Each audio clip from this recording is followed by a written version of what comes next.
Sot Këshilli i Ministrave miratoi projektin për ndarjen e re administrative territoriale sipas propozimit të bërë nga Komisioni i Posaçëm Parlamentar për ndarjen administrative territoriale.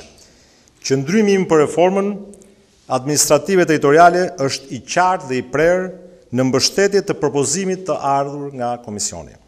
Projekti për ndarjen e re me 61 bashki, të cilat kanë dalë pas një analize të detajuar për funksionalitetin e secilës në bazë të kritereve të miratuara nga Komisioni për këtë qëllim.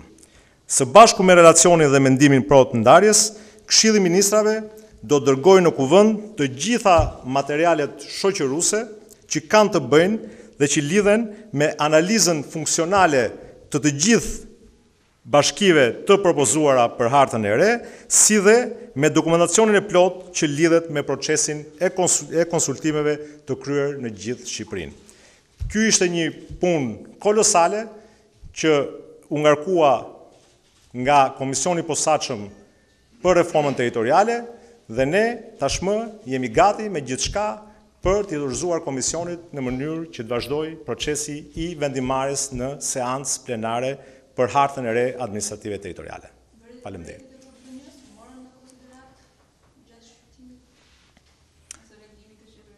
Po vredjet ka shumë